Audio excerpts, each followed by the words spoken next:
Hello, I want to make this video to teach you how to do the powder brows. If you're a beginner and you're probably struggling with everything you learn, it's too much information, right? And now you are home and you probably need to practice a little more so you can feel comfortable. And actually practice is good. It's good to practice every day. If you can, like 10 minutes, 15 minutes. So the powder brows is very lightly, right? Just like powder. You have to use the lowest settings on your machine. This machine here that I'm using has just 3 settings. 1, 2, and 3. And the 3 is the lowest one, the less powerful. So that's gonna be the setting that I'm gonna be using today. I drew a little brow here. And I'm gonna leave this way so you guys can see it on the video.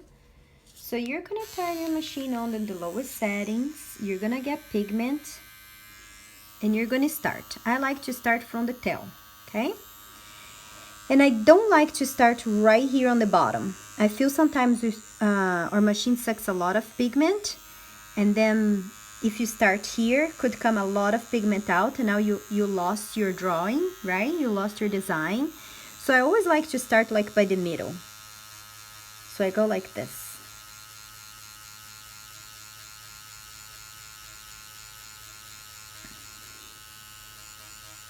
So that's the powder brows. You're gonna go in the lowest settings and you're gonna do long movements, not short movements, okay? I'm just gonna put my needle a little bit more out. I like to see my needle go in the skin. Of course, I'm not gonna put the whole entire needle inside the client's skin, otherwise I'm gonna really hurt them. But some people like to put, the needle out so they can see, and some people like the needle very short. And then if it's short, you can definitely, put a little more pressure,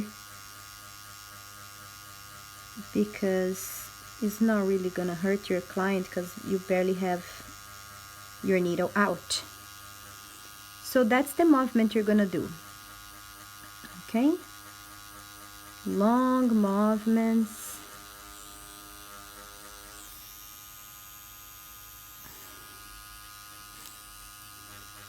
Oh, my pigment here is too thick because the pigment that I use for practicing, all my old pigments are used for practicing, but then you have this problem too.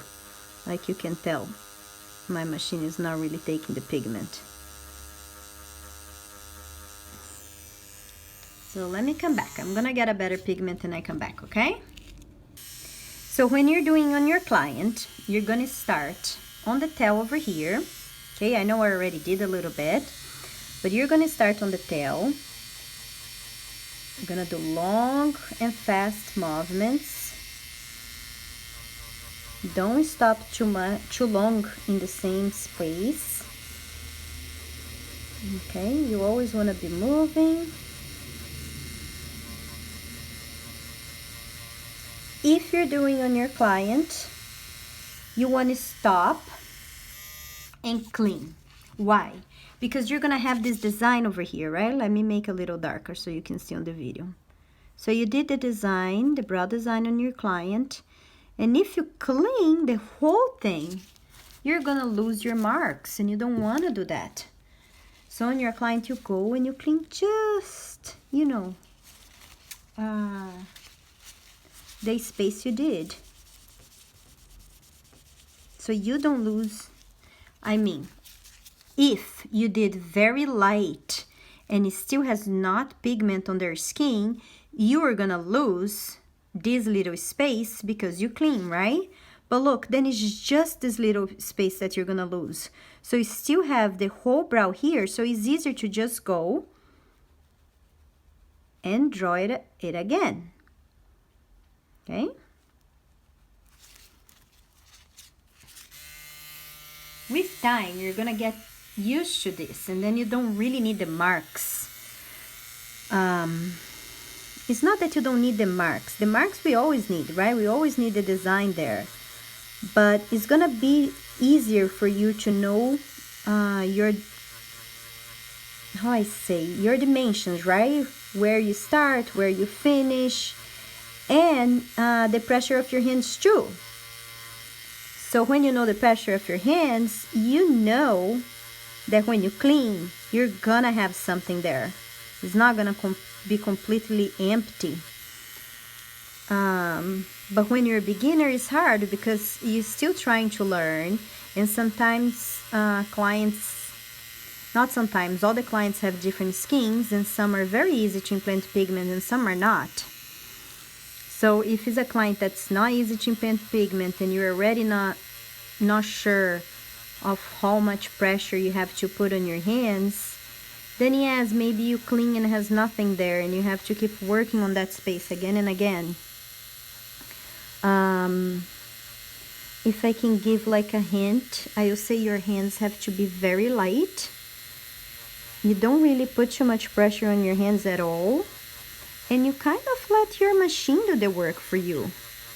The pressure of the machine will be the pressure of your work. So you always go light, very fast and long movements, especially towards the front of the brows, right? Because you don't want to mark so much. Again, it all depends on your client's taste. Some clients like the beginning of the brows very marked, very visible, and some don't. So you go very fast and long movements.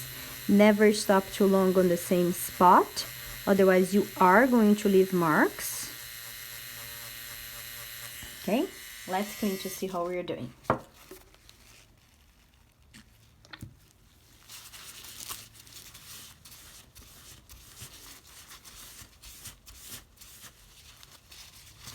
You know, if you want light color, you go very fast, long movements.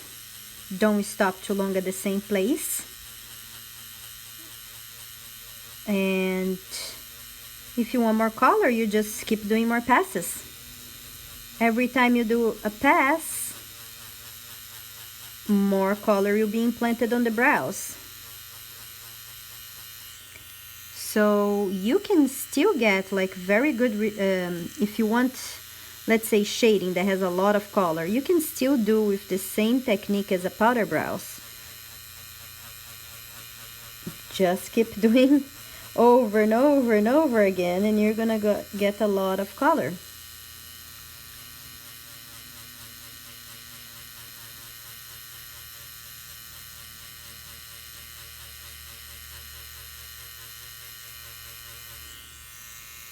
Some people like if you're doing like ombre where the tail has always more color,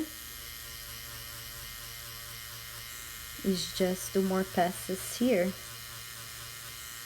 towards the tail, right?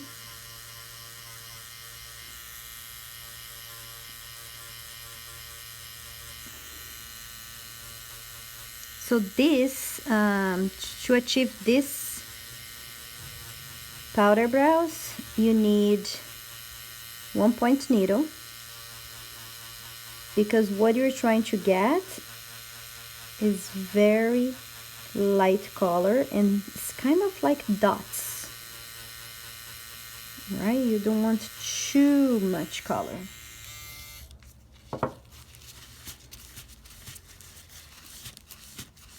Let's say that was exactly what we want to achieve for the client. A little dark on the tail and softer towards the beginning of the brow. So to remember, 1-point needle, okay? If you're practicing at home, you can start by practicing lines like this. You're gonna get your machine, you're gonna see what is the highest setting and what is the lowest setting. When you figure that out, you're gonna put on the lowest setting and you're gonna practice. You can go from bottom to top, like, and fast, okay? Fast and long movements. Fast, fast, fast, fast, fast, fast, fast, fast. Okay, let me stop here so I can show you. Let's see. See? A bunch of little dots. That's powder brows. Okay, I didn't clean because I really want you to see the dots. But if I clean now, you're gonna see it's very light. Look, can you see? Very light. And then if you want more, what are you gonna do? Do one more time, right? So put on the lowest settings. And we're gonna go here again. long and fast movements. Never stop too long in the same place. Okay?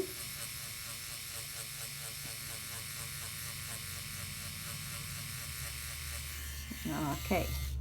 And then you clean.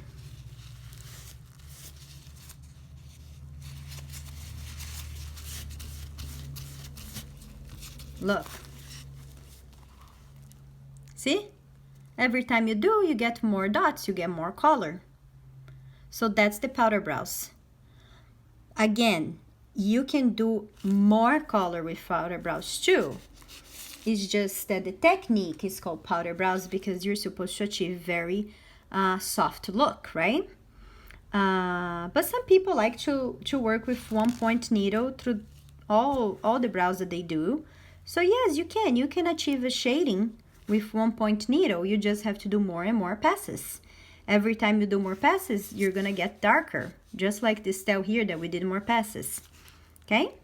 So powder brows, 1-point needle, fast and long movements. The best way to practice is doing like this.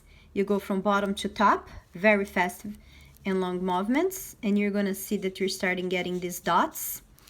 So that's it for today. I just wanna show you how to achieve powder brows. Bye-bye.